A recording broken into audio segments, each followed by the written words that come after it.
All right, good afternoon. We'll go ahead and call to order the regular meeting for the City of Murfreesboro Board of Zoning Appeals for April 24th, 2013. First item on the agenda is a consideration of minutes for our regular meeting of March 27th, 2013. Those minutes have been included with our agenda materials. Are there any changes to those minutes? If not, they'll stand approved as presented. And we'll move on to new business. First, considering variance requests. There we have our first application. It's Z13019 by Mr. Kevin Gunther of Huddleston Steel Engineering for the East Murfreesboro Congregation of Jehovah's Witnesses. They are requesting a 10-foot variance from the minimum required 30-foot rear building setback for principal structures. And this is for property located in a residential single-family RS-15 zone at 1720 East Northfield Boulevard. Mr. Blum, if you'd review that one for us, please. Thank you, Chairman Rogers. Be glad to. And good afternoon, Chairman Rogers and members of the board. Our first application, as you mentioned, is a rear setback variance request for the existing Kingdom Hall for the East Murfreesboro Congregation of Jehovah's Witnesses, located at 1720 East Northfield Boulevard. One thing that I wanted to mention, in your agenda materials, on the agenda it says a 5-foot variance. As Chairman Rogers read, it is that request has been amended to a 10-foot variance of the 30-foot rear building setback. It was initially advertised as a 5-foot setback variance. That is what the applicants originally submitted for.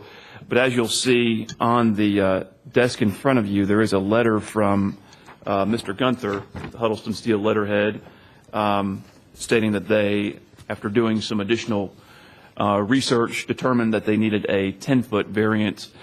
And we were able to re-advertise in this past Sunday's edition of the Murfreesboro Post with the updated setback variance request, and we were able to send revised notices to the adjacent property owners as well. So it has been properly advertised with the revised amount. As you can see on the screen in front of you, the property is located at 1720 East Northfield Boulevard. It's zoned RS-15. It's the existing location of the Kingdom Hall. As you can see on the on the map in front of us, the existing building is along the west side of the property, and at the very rear of the existing building, there is a small apartment for a kind of a regional minister who resides there in that apartment and travels to various locations throughout Middle Tennessee, but his residence when he's in Murfreesboro is in that apartment. That apartment has, over the years, has its size has grown to be inadequate, and so the applicants wish to add on to that apartment.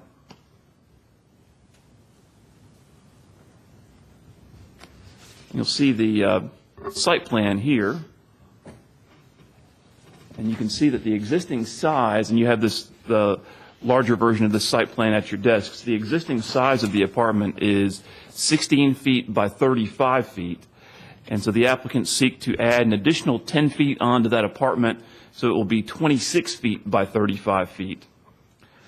According to the applicant, the existing building is right on the 30-foot rear setback line, so in order to enlarge that apartment into the rear, or further towards the rear property line, they require a variance in order to be able to do so.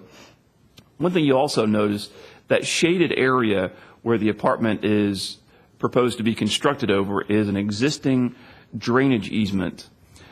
The applicants went before the Planning Commission last week for a mandatory referral, which is when the city considers either abandoning or relocating either a piece of property or an easement, something that it has ownership of. And the Planning Commission did approve the mandatory referral for to relocate this drainage easement so that it no longer conflicts with the location of the proposed addition. And but that mandatory referral will still need to go to the City Council for final approval. As I mentioned, the applicant has indicated that the existing apartment, the size of it is no longer adequate, and so they wish to expand that apartment. In his letter to the board, Mr. Gunther specifies several reasons why he feels that this will not have a negative impact on the surrounding area. Now I'll go back to the aerial photo.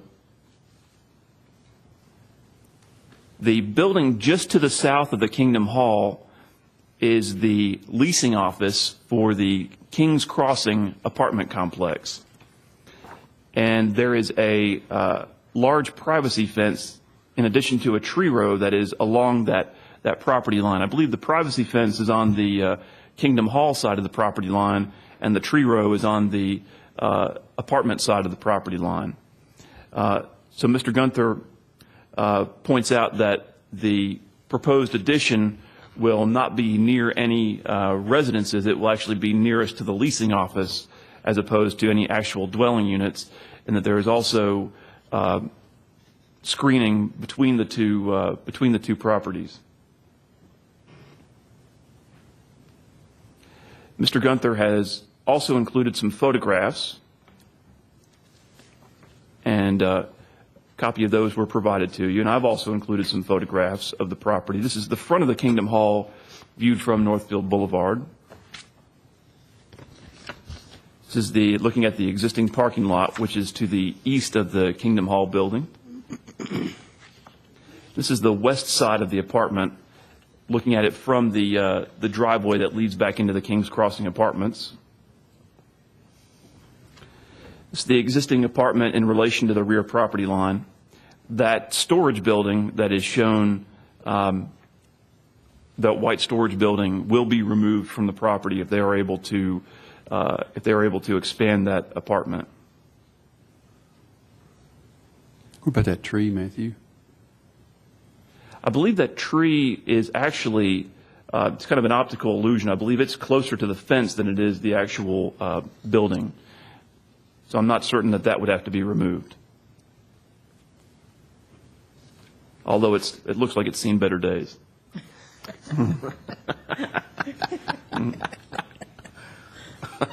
And then once again, the fence that you can see on the right-hand side of the page is the approximate location of the rear property line. And the existing apartment viewed from the parking lot. And this is the leasing office for the King's Crossing apartments, which is directly to the rear of the proposed expansion. As I mentioned, it's the nearest building to the proposed expansion. And then this is the back of the existing apartment viewed from the King's Crossing property. You can see that privacy fence is in place. If the board wishes to approve this request, staff recommends the following condition. The mandatory referral request pertaining to the drainage easement must be approved so that the easement and proposed building location will no longer conflict. And just as a reminder, this is for a 10-foot rear setback variance so that the building will be 20 feet from the rear property line, as opposed to the original request, which was a 5-foot variance so that the building could be 25 feet from the rear property line. Mr. Gunther is in attendance if you have any questions for him, and I'll be happy to answer any questions that you may have as well. All right. Thank you, Mr. Baumley. Any questions for Mr. Baumley? All right. Mr. Gunther, anything you'd like to add to the application? Yes, good afternoon, Chairman Rogers and board members. Kevin Gunther with Huddleston Steel, and thank you for the consideration of this request. I do believe that Mr. Bloomley did a great job highlighting everything. We do want to add the addition on the rear of the property is proposed to be in the same architectural character of the rest of the building, and also that one of the practical conditions on this site is that anything that would occur back in that corner is completely screened both visually and physically from its surroundings. And the multifamily and the things that have grown up around the church have kind of created a pocket back there, but that pocket is very well screened both visually and physically from its surroundings. And one of the reasons that we feel that we would hope you would consider this request. And we'd be happy to answer your questions. The applicant is also here if you have any questions about operation of the apartment or the way that it would function on the inside. Okay. So thank you for the consideration. Thank you, Mr. Gunther. Any questions for Mr. Gunther? All right. Thank you, sir. At this time, we'll conduct a public hearing. Anyone present wishing to speak for or against the application, if you would, please come forward. And seeing none, we'll declare the public hearing closed and open the floor for further discussions or motion. Mr. Chairman, if no further questions, I'd like to make a motion to approve the variance request considering the remarks of the staff. I'll second. All right, we have a motion and a second. Any further discussion? If not, all in favor say aye. Aye. Any opposed? All right, Mr. Gunther, that application has been approved. Thank you. All right, we'll move on now to some special use permit requests. There we have application Z13020 by Ms. Rebecca Talley for the Murfreesboro Noon Exchange Club. She's requesting a special use permit for a group assembly use of greater than 250 persons for property in a commercial highway zone located on the southeast corner of Medical Center Parkway and Maple Grove Drive. All right, Mr. Blum, if you'd review that one for us, please. Thank you, Chairman Rogers. This is the, I believe, the fourth or fifth year that the Noon Exchange Club has come to us for a special use permit.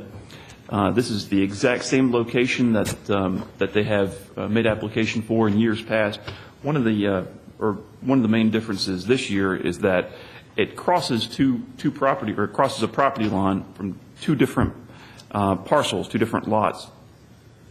Mr. Peter Demas has purchased the 1.8 acres right on the corner of Medical Center and Maple Grove, and Mr. C.M. Gatton still owns the balance of that property.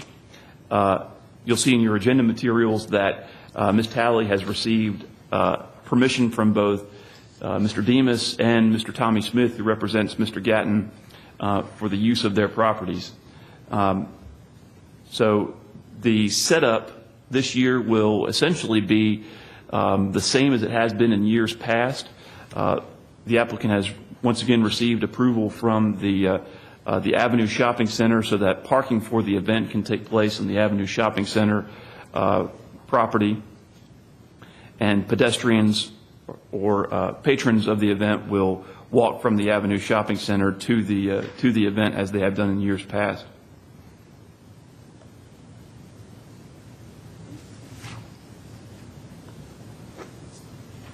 Let's see. You can see on the site plan, the event parking, as I mentioned, is located in the avenues, and there are going to be traffic controls in place, as there have been in years past, for pedestrians to walk from the avenue to this event. One of the differences this year is that instead of a number of 10 by 10 pop-up tents, there will be a 20 by 30 tent and a 20 by 20 tent, and those have been penciled in onto the site plan. And there may also be a smaller air-conditioned tent for use by the EMS. With that being said, I know that you are all familiar with this event, and just the time frame will be Memorial Day weekend once again this year, as it has been in years past. And if the board wishes to approve this request, staff recommends the following conditions. All structures brought in, including tents, must meet minimum setback requirements as shown on the site plan. The site must be fully cleaned and cleared no later than May 29th, 2013. All signage associated with this event must comply with the sign ordinance, including that each subject parcel is only allowed to have a total of 3 temporary signs facing public rights-of-way, and each such temporary sign can be no greater than 32 square feet in area and 10 feet in overall height. With that being said, I'll be happy to answer any questions, and Ms. Talley is in attendance as well if you have any questions for her. All right. Thank you, Mr. Blomley. Questions for Mr. Blomley? All right, Ms. Talley, anything you'd like to add to the application? I don't want to add anything. I just want to thank you for considering us again. We're really excited. This is the 5th year, and it's getting bigger and better every year. People are finally starting to realize where we are and what's going on. This will be the last year we'll be able to do it at this field because Peter's restaurant will be there the next time. He doesn't want us to do it behind his restaurant, so. But we just would appreciate your support. All right, thank you. Any questions for Ms. Talley? All right, thank you. At this time, we'll conduct a public hearing. Anyone present wishing to speak for or against the application, if you would, come forward. And seeing none, we'll declare the public hearing closed and open the floor for further discussions or motion. If there are no further questions, I move to approve, including the staff comments. Second. We have a motion and a second. Any further discussion? If not, all in favor say aye. Aye. Any opposed? All right, that application has been approved. Good luck with it again this year.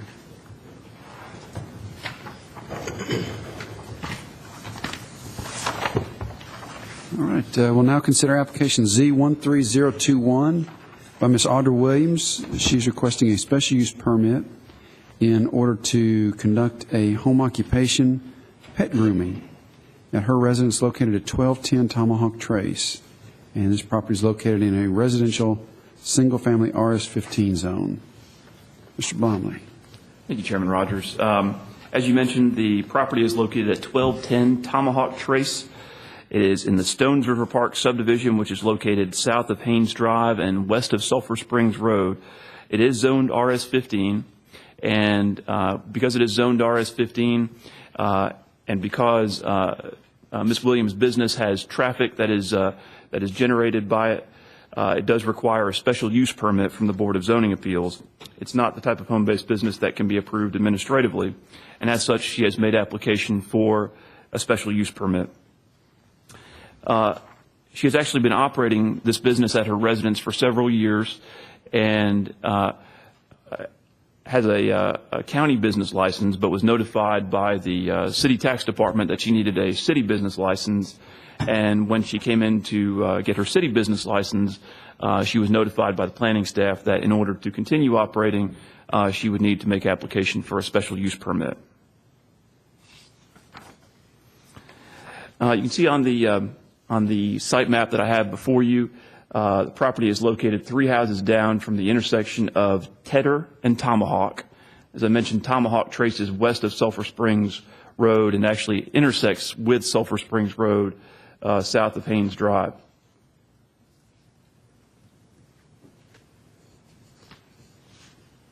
And sketched out in a site plan on the aerial photo, you can see that Ms. Williams' property, the driveway comes in just to on the west side of the house. It is a side entry garage, and you see the arrow pointing towards the garage on the west side of her house. The size of the driveway is approximately 16 feet wide by 90 feet deep.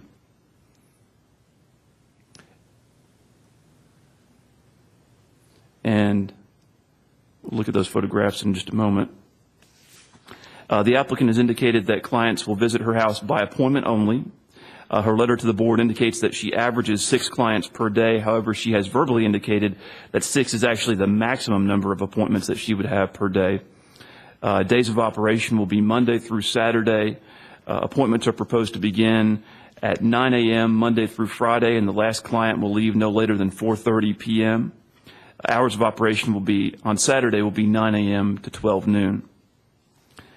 As I mentioned, the subject house was built with an attached garage. The applicant operates her pet grooming business in this attached garage, which is on the west side of the house adjacent to the driveway.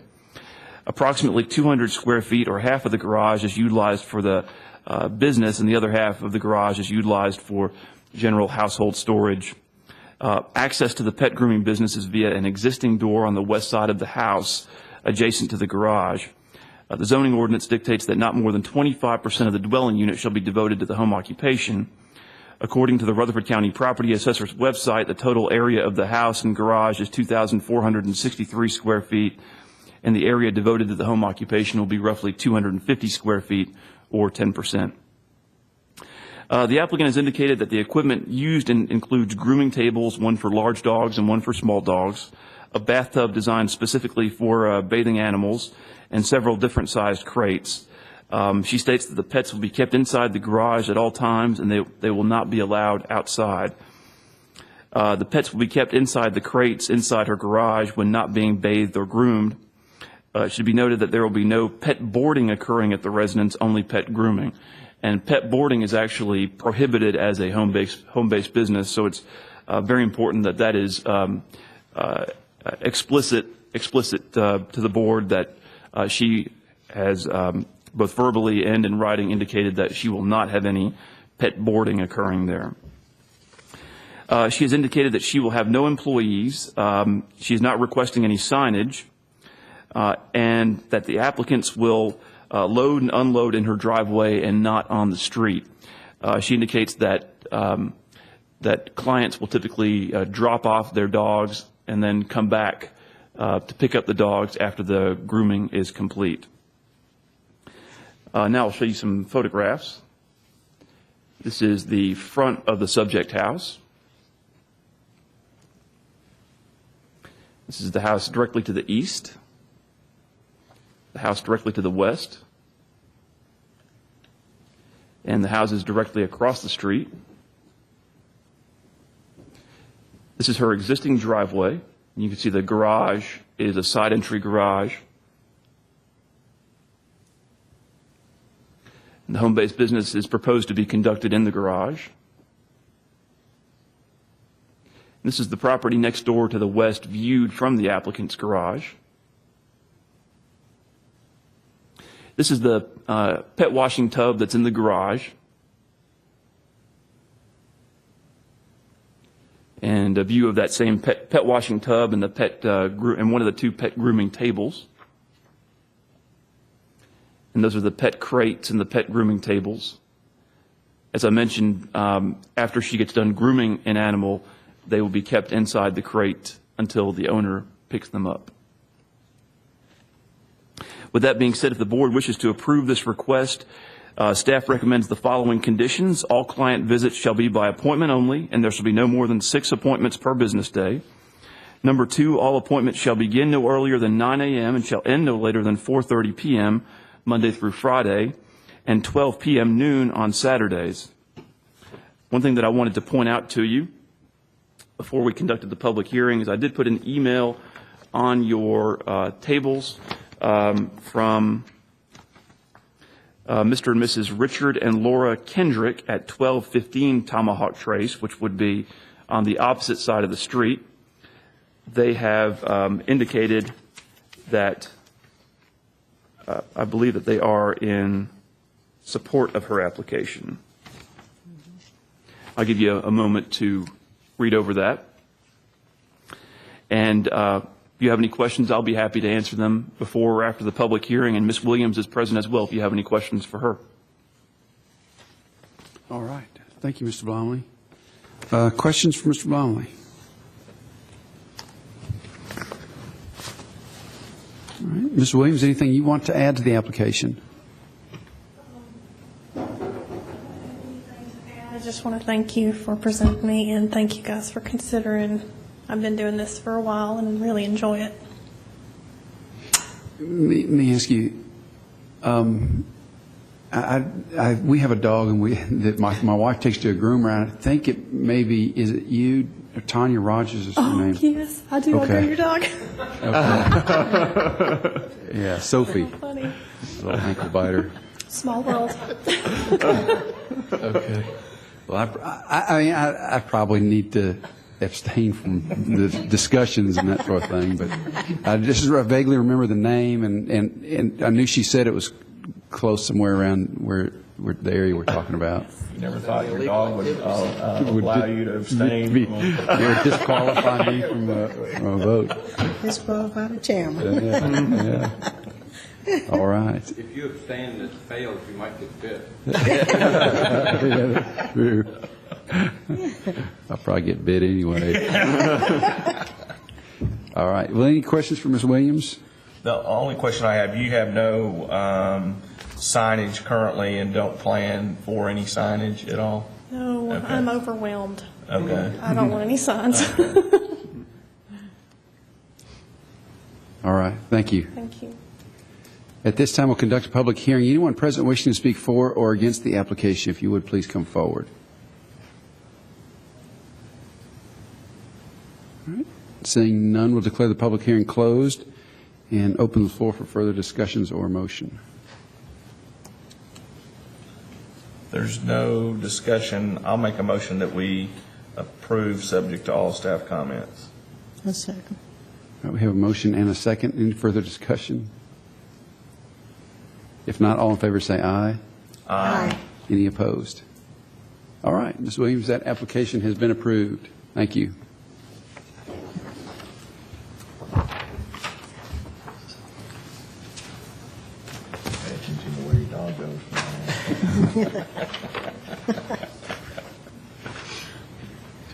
Horrible problem of voting on the scene.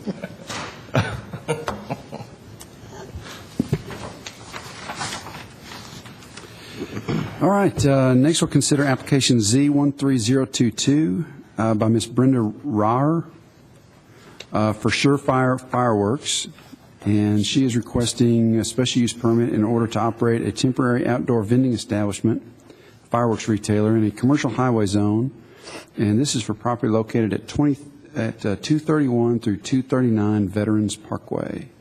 Mr. Blomley, if you'd review that one for us, please. Yes, sir. Thank you, Chairman Rogers. And while looking at that address, you may think this is a new location, but it's not a new location. This is the third year that we've had this. This is the property formerly known as 231 to 239 Barfield Crescent Road, which within the last year has changed to Veterans Parkway. So this property, as I mentioned, this is the third year that Ms. Rauer has requested a special use permit for this property. Her application is identical to the last 2 years. Just for your reference, we've got the aerial photograph on the big screen, and it will be going in the same location in that small paved area at the front of the site that is really not utilized. It's actually not even a driveway onto Veterans Parkway. It's curbed, so there's really no use for that area of the site.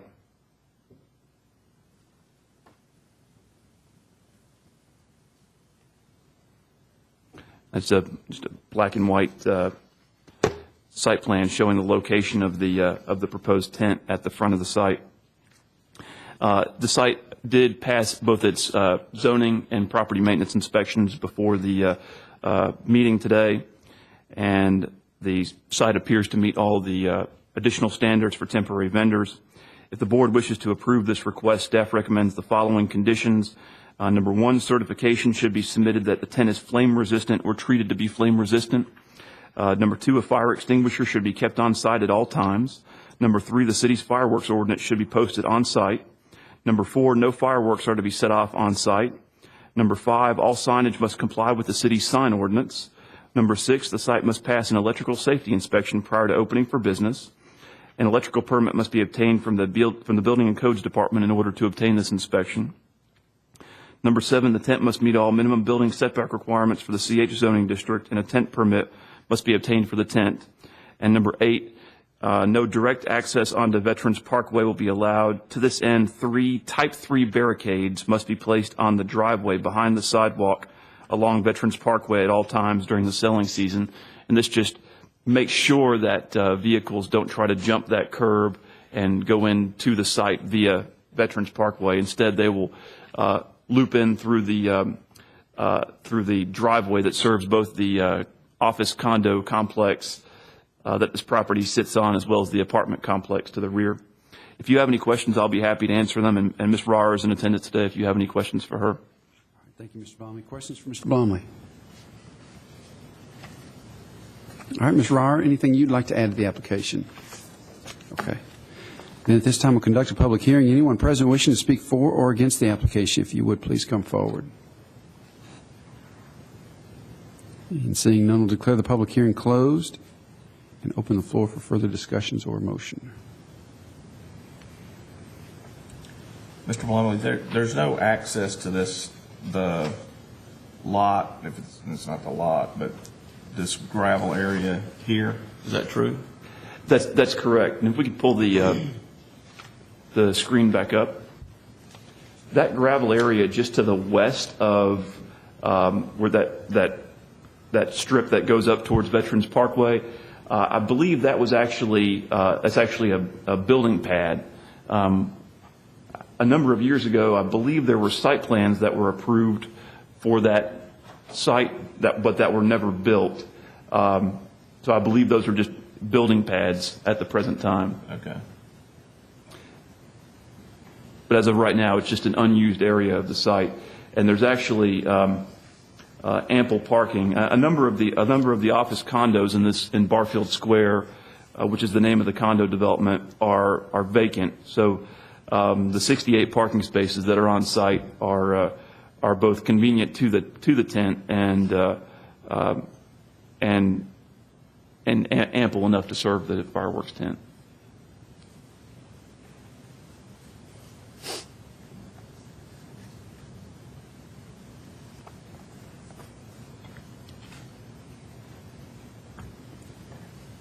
All right. Any other questions? Is there a motion? I'll make a motion to approve the application with the recommendations of the conditions of the staff. Second. All right, we have a motion and a second. Any further discussion? If not, all in favor say aye. Aye. Any opposed? All right, Ms. Ryer, that application has been approved. And we'll now consider application Z13023 by Mr. Allen. Help me, Mr. Blomley. I believe it's Gauger. Gauger.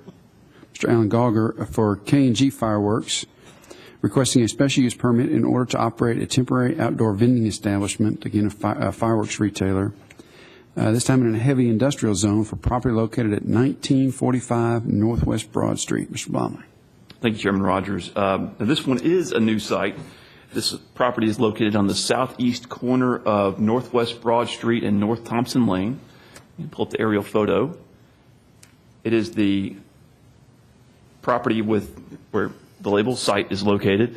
There's a discount tobacco outlet on the property as well as A1 Cash. It is the commercial building that is located right next to 84 Lumber. There is a large paved area on the site that is on the Thompson Lane side of the property, and the applicants wish to locate a fireworks tent on that paved area, the paved unstriped area along Thompson Lane. Property, as you mentioned, is zoned heavy industrial, and being zoned heavy industrial does require a special use permit for a seasonal fireworks tent. The applicants are just making application for the July 4th season, not for the New Year's season. They have passed both their pre-meeting zoning and codes inspections. The size of the proposed tent that they wish to locate on the property is 30 by 30. And I'm going to navigate over here to the site plan. I think I might be able to zoom in a little bit better than this.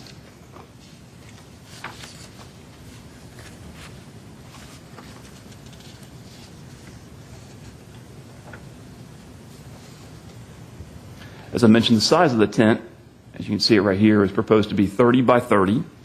And behind the tent, you'll see that they have a portable toilet labeled P and a generator labeled G.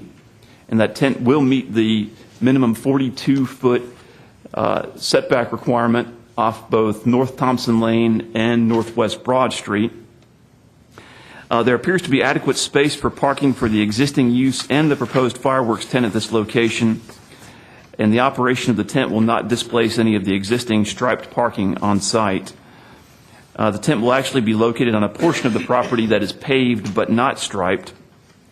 The tent far exceeds the minimum separation requirement for alcohol sales for on-site consumption and from the nearest fuel source.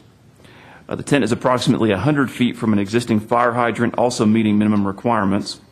One thing that I wanted to mention is that there is an existing Murfreesboro water and sewer water line in close proximity to the tent location on its northwest side. And that line is actually kind of runs like so on the property. And The applicant has intended that he does intend to use stakes to anchor the tent. He will need to have the location of the water line marked, and no tent stakes will be allowed within 10 feet of the marked water line. As I mentioned, he will have a generator to provide power to the site. The site only has access to, or vehicular access to Northwest Broad Street, no access to North Thompson Lane. One thing that I wanted to mention is that the existing access on Northwest Broad Street is wide open on the site. So about 160 feet of road frontage here along Northwest Broad Street, and it's wide open. Like many of the developments that we see along Northwest Broad Street that predate our current requirements for access and circulation. The fireworks tent will bring additional traffic to the site, and as you know, this is a very busy intersection. So the city planning and traffic staffs believe that it is important to channel the added traffic away from the busy intersection of Broad and Thompson. Therefore, the city's traffic engineer recommends that the applicant place 2 Type 3 barricades along the frontage of the site nearest the intersection. And you can see, as I've labeled here, 2 Type 3 barricades. And what this does, it will get traffic further away from the intersection. So say, for example, a car is turning either onto Broad from Thompson, heading north to turn onto Northwest Broad Street, or south to turn onto Northwest Broad Street. The further those vehicles get from the intersection, the less likely they'll be able to stack up around that corner, and they'll be able to have enough room to make that turn and then negotiate the turn, or make the turn at the intersection and then negotiate the turn into the site. These barricades must remain in place for the duration of the selling season. The applicant has already been in contact with our traffic engineer to get details on the types of barricades that we are recommending. If the board wishes to approve this request, staff recommends the following conditions. The same first 7 that I read with the last application. And then number 8, no vehicular access to North Thompson Lane will be allowed. Number 9, 2 Type 3 barricades must be in place for the duration of the selling season along Northwest Broad Street frontage of the subject property near the intersection with North Thompson Lane. And number 10, prior to erecting the tent, the applicant must have the water line that is located on the subject property field located. No tent stakes will be allowed within 10 feet of the marked water line. If you have any questions with regards to this application, I'll be happy to answer them. And Mr. Gauger is in attendance if you have any questions for him. All right. Thank you, Mr. Blomley. Questions for Mr. Blomley? Just for my education, what's a Type 3 barricade? Type 3 barricade is, I wish I had a picture to show you. They vary in width, but the strips that run parallel to the ground, they're kind of orange and white, and you see them kind of on a metal post with 3 or 4 orange and white strips that run parallel to the ground. So that's not the barrel thing then, is it? No. This is more of a recognized traffic control device. Oh, okay. I want to know what 1 and 2 are. No, I'm just. Well, 3 is obviously better than 1 and 2. So. I didn't know. Makes sense now. All right. Any other questions for Mr. Blomley? Mr. Gauger, anything you'd like to add to the application?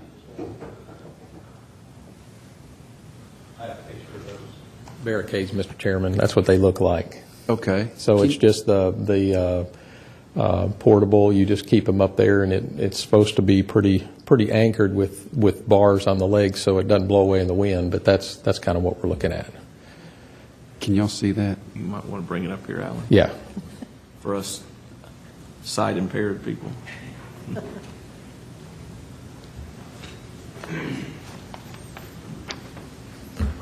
And they recommended 2 because that way, as Mr. Blomley said, it would keep traffic from turning from Thompson Lane and kind of keep the traffic flow going a little bit better there.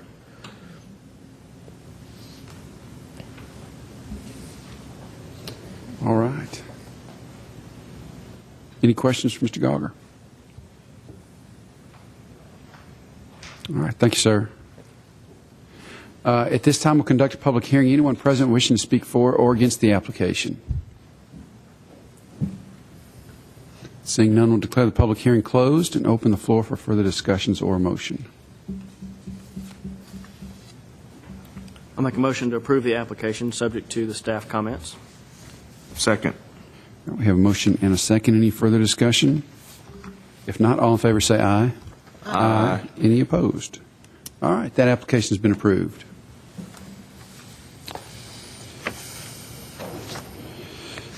All right, we'll now consider application Z13024. We are joined again by our old friend, Mr. Jake Lloyd from Mid-America Distributors. He is requesting a special use permit in order to operate a seasonal fireworks retailer in a commercial highway zone. Her property located at 2449 Old Fort Parkway. Mr. Blomley. Thank you, Chairman Rogers. I got to hand it to Mr. Lloyd. He has worked hard over the last few years on finding a site on Old Fort Parkway. You'll recall that about, I guess it was 2010 was the last year that he was actually on the Kroger site, and I'll show you this parking area here.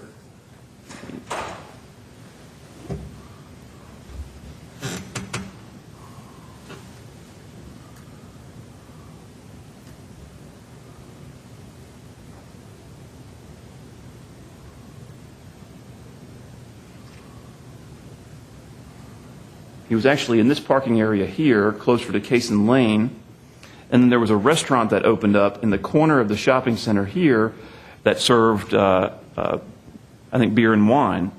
And so he was not going to be able to meet the 250-foot spacing requirement from the on-site premises of alcohol consumption.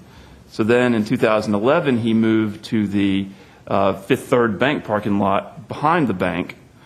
And then Kroger built the gas pumps right here. So in 2012, he could no longer operate in this area. And so then you remember last year he moved to that site on River Rock Boulevard across from the old Haverty's location. And I think he found that that location, its visibility, and then coupled with the, or lack of visibility, coupled with the dry conditions last year made that not a very successful site. So Mr. Lloyd has persevered and has found a new location on the Kroger site where the word site is located is where he proposes to locate his fireworks tent.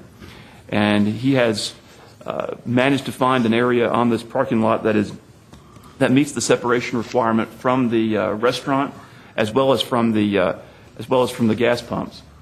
And the proposed tent location will actually be about 220 feet from the gas pumps located here, the new gas pumps at the Kroger.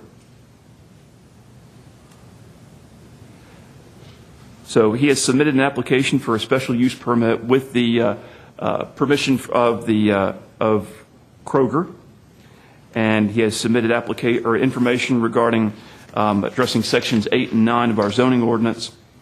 Mr. Lloyd is seeking approval to sell on this site for just the July 4th time frame. The site initially did not pass its code or its zoning inspection. It passed its codes inspection, but not its zoning inspection because there was a donation drop-off box that was sitting in one of the landscape islands, and Mr. Lloyd has since moved that donation drop-off box so that it's no longer in the landscape island. So the site did pass its inspection.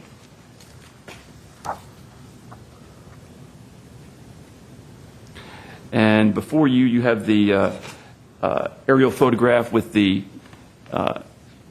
tent drawn on it. You'll see that it is proposed to be a 30 by 60 tent. As I mentioned, it is proposed to be located at the northwest corner of the Kroger parking lot. In the area of the proposed tent, there is an underground detention facility located within a recorded stormwater easement. When that Kroger gas station was built, or before it was built, that area was a detention pond. And so in order to accommodate the fuel center, they built a large underground detention facility. And so staff has counseled Mr. Lloyd that with the tent being in this stormwater management easement, that he cannot penetrate the surface of the ground because of the infrastructure that is underground. So he is aware that he will have to anchor the tent above ground, and he has committed to doing that. So there will be no tent stakes driven into the parking lot, and therefore no conflict with that underground stormwater facility. The proposed tent location has been reviewed by the city traffic engineer. He recommends that 2 Type 3 barricades be installed at this site for the duration of the selling season, one north of the tent, you'll see on the site plan here, and one south of the tent. Basically, and I'll zoom in again here. Basically, this driveway here will serve no purpose. So we want to make sure that motorists do not try to enter this driveway from this main driveway aisle that runs east-west to Cason Lane and all the way to St. Andrews Drive. So a Type 3 barricade here, and then a Type 3 barricade here also, so that motorists do not try to continue driving on this driveway aisle in a manner that would conflict with the pedestrians and the tent facilities. In addition, this area here would need to be cordoned off because these parking spaces here will have no utility, and we don't want any vehicles that will conflict with this tent location to attempt to use those parking spaces. The applicant proposes to use a generator to provide power to the tent. The tent operator will properly dispose of solid waste as needed. Mr. Lloyd has indicated that his tent operator will have a security vehicle on site overnight, and there will be a portable toilet brought in for use by customers and employees. The operation of the fireworks tent will not displace more than 25% of the existing parking on site. And as I mentioned, the proposed tent location meets the minimum separation requirements from gas pumps, alcohol sales, etc. If the board wishes to approve this request, staff recommends the following conditions. Once again, the 7 conditions that I've gone over with previous applications. And then number 8, 1 Type 3 barricade must be installed to the north of the tent, and 1 must be installed to the south of the proposed tent. The barricades must be in place for the duration of the selling season. Number 9, the tent must be located a minimum distance of 20 feet from the east-west driveway aisle just to the north of the proposed tent. And just to explain the reason for that, you'll see the tent starts here at about the second parking space. That gives enough visibility for those motorists pulling out of this adjacent driveway aisle to be able to see around the tent. And because that is a pretty heavily traveled aisle that runs, as I mentioned, all the way from St. Andrews Drive to Cason Lane. And number 10, the area around the tent must be cordoned off as shown on the site plan. With that being said, I'll be happy to answer any questions, and I actually do have some photographs to show to you. This is looking south at the proposed fireworks tent location.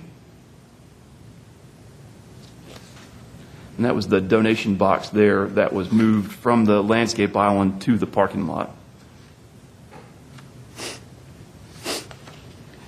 It's a view of the front of the Kroger store. Looking east from the tent location. The Kroger Fuel Center northeast of the proposed tent, as I mentioned, that will be about, the fuel pumps will be about 220 feet away from the tent, meeting minimum requirements. The minimum requirements being 200 feet? 200. Yeah, it's 200 to a fuel source and 250 to on-site sales of alcohol for on-site consumption. And he's about 350 feet away from that restaurant on the corner of the shopping center. That's one restriction where I never really understood, but I certainly understand wanting to keep away from gas pumps and that sort of thing. But I could easily conceive that something could reach those gas pumps from 200 feet. I'm just saying, talking out loud, I guess.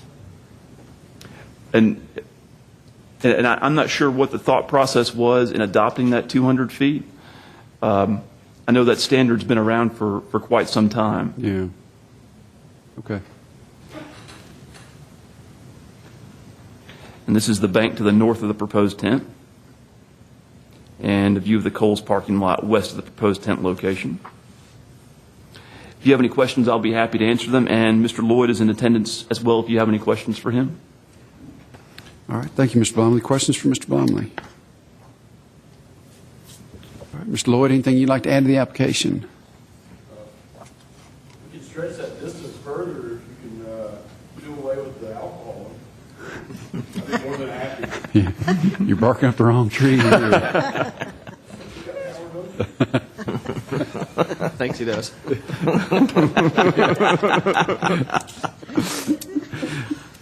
All right. Then at this time, we'll conduct a public hearing. Anyone present wishing to speak for or against the application, if you would, please come forward.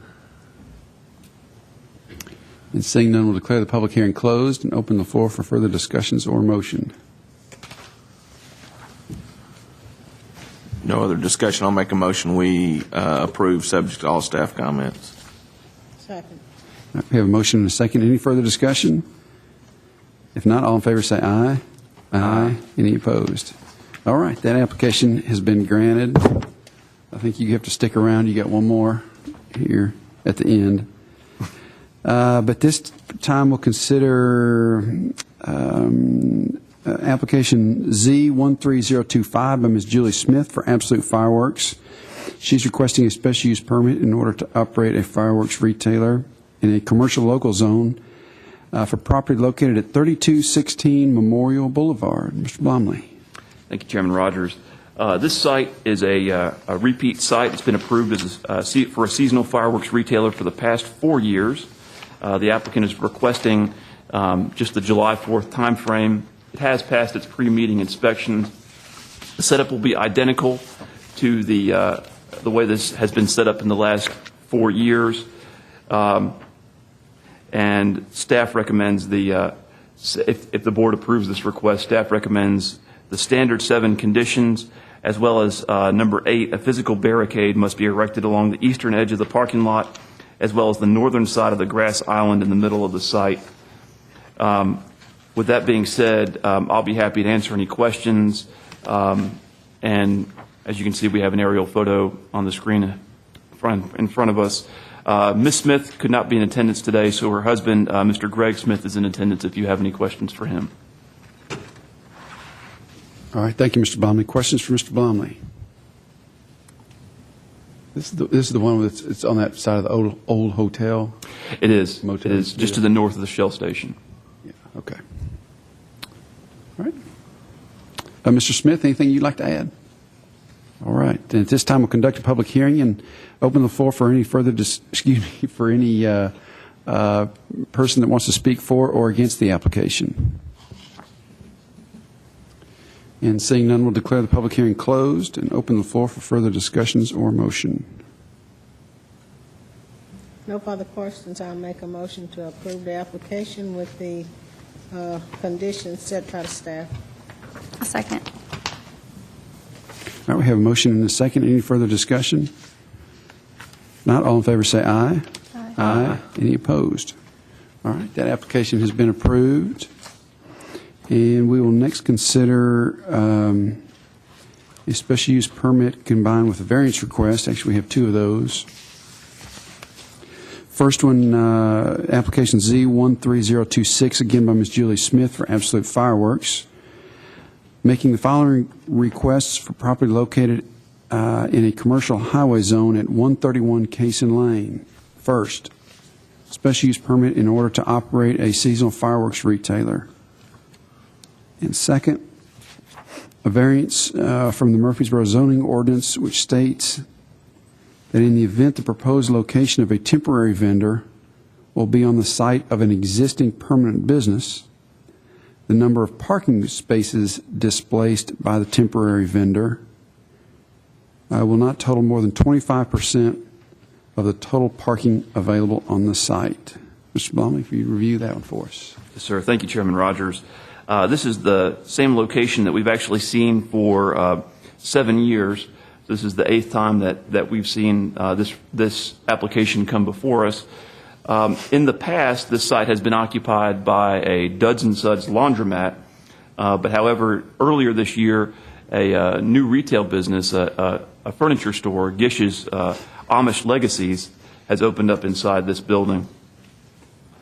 And the furniture store actually has less stringent parking requirements than a laundromat does. And I think for practical purposes as well, in addition to the minimum parking requirements per our zoning regulations,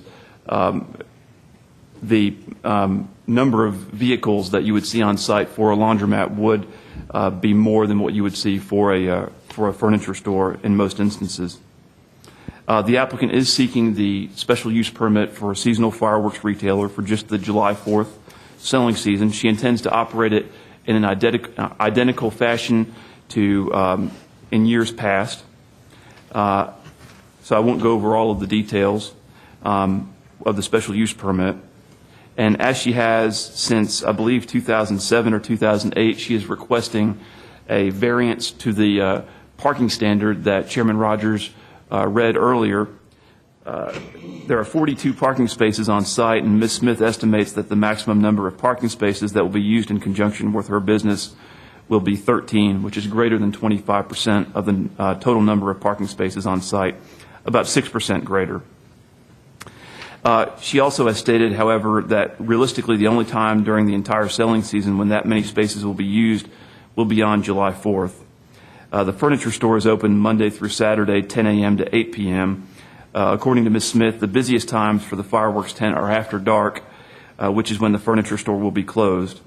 Ms. Smith applied for and was granted the same variance for the past 5 years since that standard was adopted by the City Council, and staff has not received any complaints with regard to the amount of parking on site. Each request should be taken in a separate motion. If the board wishes to approve the special use permit request, staff recommends the standard 7 conditions, and I'll be happy to read them if you want me to. I think we're good. And Mr. Smith is here if you have any questions for him. All right. Thank you, Mr. Baumley. Questions for Mr. Baumley? Mr. Smith, anything you'd like to add to the application? All right. And at this time, we'll conduct a public hearing. Anyone present wishing to speak for or against the application, if you would, please come forward. And seeing no one, declare the public hearing closed and open the floor for further discussions or a motion. As you said, I think, Matthew, we need to take these separately. Yes, sir. So I guess we'll first consider the request for the special use permit. Make a motion to approve the special use permit, subject to the staff comments. I'll second. Motion and a second. Any further discussion? All in favor say aye. Aye. Any opposed? All right. Next, we'll consider the variance request. Mr. Chairman, I'll make a motion to approve the variance request, of course, with the conditions set by the staff. Second. Motion and a second. Any further discussion? Not all in favor say aye. Aye. Aye. Any opposed? All right, Mr. Smith, that application, both applications have been approved. All right, and next we'll move on to our last application. It is Z13027, again by our nomadic Jake Lloyd from Mid-America Distributors. This time he's requesting a property, he's requesting for property located at 2510 South Church Street in a commercial highway zone. First, a special use permit in order to operate a temporary outdoor vending establishment, fireworks retailer. Second, a variance from the City of Murfreesboro zoning ordinance, which states that in commercial and industrial districts, temporary and accessory structures and uses shall comply with the same front, side, and rear setback as is required for the principal structure. And finally, a 42-foot variance from the minimum required 42-foot front setback for a temporary structure, a fireworks tent, in a commercial highway zone. The variance pertains to the 42-foot front setback adjacent to the Warrior Drive right-of-way. All right, Mr. Baumley, I think we can handle that. Thank you, Chairman Rogers. This is a location that you have seen come before you numerous times in the past. As a matter of fact, it has been approved for a seasonal fireworks retailer from 1996 through 2002, and once again from 2005 through 2012. The site will be set up essentially the same as in years past. You'll recall that last year was the first year that we had the associated variances with the request. In researching this application last year, staff noticed that the parcel lines on the GIS system, which are generated by the property assessor's office, were different from what it had observed in previous years. Just to recap, the property line as shown on previous tax maps went kind of just to the south of the landscape mulched area on the corner. But the version of the tax maps that staff saw last year showed the property line at a much more sharp angle heading down from Warrior Drive to South Church Street. And when I saw that, I guess I just should stop referring to myself in the third person. When I saw that, because I guess I am staff, but well, when I saw that, I researched the property lines and determined that what they were showing, to the best of what I could tell, what the property assessor's office and the city's GIS department were showing currently were actually the correct property lines, and what you see on the map in front of you is accurate. So even though the proposed tent is not going to go any closer towards Warrior Drive than it has in years past, the location of the tent does require a setback variance because it is proposed to be located closer than 42 feet to that front property line along Warrior Drive.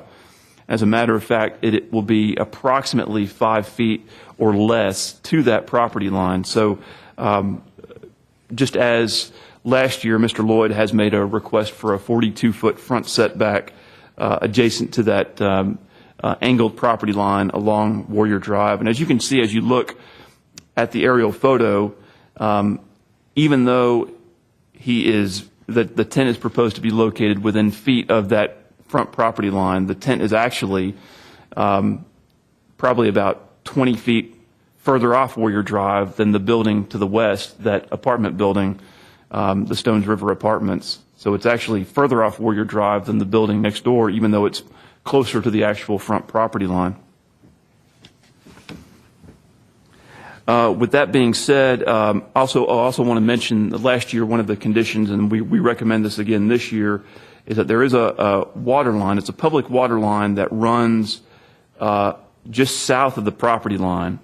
And last year, Mr. Lloyd had that property line, or had that water line located because he does use tent stakes, and so that his tent stakes would not conflict with the water line. And so this corner here, I believe he anchored down with means other than tent stakes, and so that it didn't conflict with that water line. So with that being said, each request should be taken in a separate motion, and there are two variance requests that essentially pertain to the same thing, but they're different language in the zoning ordinance that relief is needed from. If the board wishes to approve the special use permit request, staff, i.e. Matthew Blomley, recommends the following conditions. The standard 7 conditions, and number 8, all grass and weeds growing up through the existing gravel must be removed and or killed, as no grass surfaces are allowed for the placement of the tent and for vehicular travel or parking. In addition, the applicant may need to add gravel and or smooth out the existing gravel surface, subject to the approval of the planning staff. Number 9, prior to erecting the tent, the applicant must have the water line that is located on the subject property field located. No tent stakes will be allowed within 10 feet of the marked water line. And number 10, no vehicular access to Warrior Drive will be permitted. And I think that landscaped mulched area, along with the boulders that are out there, have done the trick pretty well over the last few years of keeping people from making that a cut through from Warrior to Church and vice versa. So with that being said, I'll be happy to answer any questions, and Mr. Lloyd is here if you have any questions for him. All right, thank you, Mr. Blomley. Any questions for Mr. Blomley? Mr. Blomley, is this the same place where Mr. Sims sells his vegetables? Yes, ma'am, and we have taken special care, as we have in the last few years, to make sure that those two vendors do not conflict.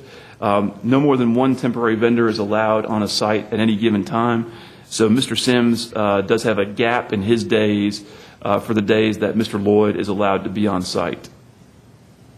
Was his tent or his setup placement affected by this? No, Mr. Sims uses pop-up tents. So along with his trailer each night, he removes the pop-up tents and takes them back home. And I believe between Mr. Lloyd and Mr. Sims, they share the maximum number of days allowed for any temporary retailer on this site. That is correct. Mr. Lloyd gets 8 days, and Mr. Sims gets 62 for the maximum 70. All right. Mr. Lloyd, I think we need to add one more condition, that Miss Mosby gets free fireworks. Since I live on Warrior Drive.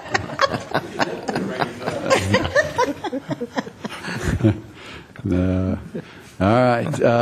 Anything you'd like to add to the application, Mr. Lloyd? That's it. Okay. At this time, we'll conduct a public hearing. Anyone present wishing to speak for or against the application, if you would please come forward. And seeing none, we'll declare the public hearing closed and open the floor for further discussions or motion. And I guess, again, we have three components to this application, so we'll first consider just the simple request for the special use permit. If there's no further discussion, I move to approve the special use permit, including staff conditions. Second. All right, have a motion and a second. Any further discussion? If not, all in favor say aye. Aye. Any opposed? All right, next consider the request for the variance from Section 25E5. I move to approve the variance request with the conditions of the staff. No second? Motion and a second. Any further discussion? If not, all in favor say aye. Aye. Any opposed? All right, and finally, we will consider the request for the 42-foot variance from the setback. I'll make a motion we approve that variance subject to all staff comments. A second. Motion and a second. Any further discussion? If not, all in favor say aye. Aye. Any opposed? All right, Mr. Lloyd, that application has been approved as well. And we will now move on to staff reports and other business. I have none. I will say, though, that I think you'll see Mr. Lloyd again next month. I think he's, after this meeting, going upstairs to file one more application. Last minute filing here. All right, well, we'll look forward to that, I'm sure, and unless there's any other business, if not, then we're adjourned.